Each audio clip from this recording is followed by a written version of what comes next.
Hi mga chikilabs at pesya kong expired. Ito yung trending ngayon, si Wear Sunscreen at yung sunscreen na binibenta ni Miss V. Cortez. So watch natin. Ayan. Masyado mapakali. These past few days, pinapanood ko lahat ng reviews ng content creators. Kaya napa-order ako online ng V Sunshade. I have here 2 sunshade. Itong isa, ito yung sinend sa akin ni V. I-check natin yung manufacturing date niya, Feb 2025. Yung na-order ko online from their site sa S-App is March 2025.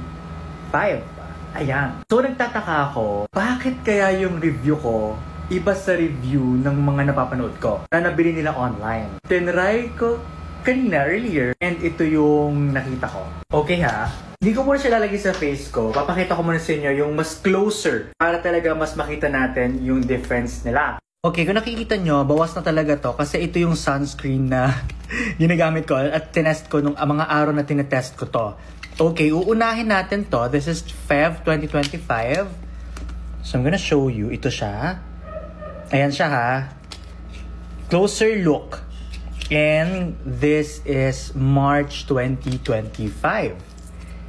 Ito, mas closer look ha. Tingnan nyo mabuti. The difference. Look at the difference. Ito yung tinest ko. Ito yung review ko. Look at that. Ayan siya. And ito yung na-order ko online. Okay. I-swatch natin siya ng hiwalay ha. Wait. Let us swatch si Feb 2025 ha. Wait. Nakasala siya. Okay. Tingnan nyo na mabuti ha. Ganyan siya. It's blending nicely. Hindi siya yung watery katulad na nangyayari sa mga creators. Ano yun? Ayun o. It's blending easily sa kamay. And luminous. It's really, really luminous. Okay. Then sa right hand ko ha. Ito yung hand ba to? Wait lang. Okay, let's put the March 2025. Ito siguro, hindi ko alam ha kung ito yung mga na-order nyo online. It's very, very watery. Tingnan nyo. Tingnan nyo ha, pag binlend ko siya, ayan. Ayan. What is this?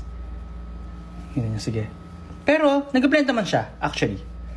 Pero, iba yung consistency, iba yung feel niya. I mean, kung kayo yung nag-blend sa sarili ninyo, iba ito compare sa ni-review ko. Blend natin na. Pero nag-blend siya ha. Wait. Look. Yan siya. Same finish, actually. Same yung finish niya. But, mahirap nga siyang i-blend. Wait. Swatch ba natin sa face? Bakit ganon? For Diyos, nag-away-away pa kayo. Ito gamitin nyo, oh, Pamoro Sunscreen with SPF 60. Mas mataas talaga, guys. Tingnan nyo naman, ang kutis ng beshi nyo nag-glow. Diba? Kahit marami ang sumpa ni Barbara. Pero pak, ito lang gamit at yung mga pampaganda ni Madam Kilay. Talagang totoo at effective po. Wag na kayo magtalo-talo dyan at mga pekelya.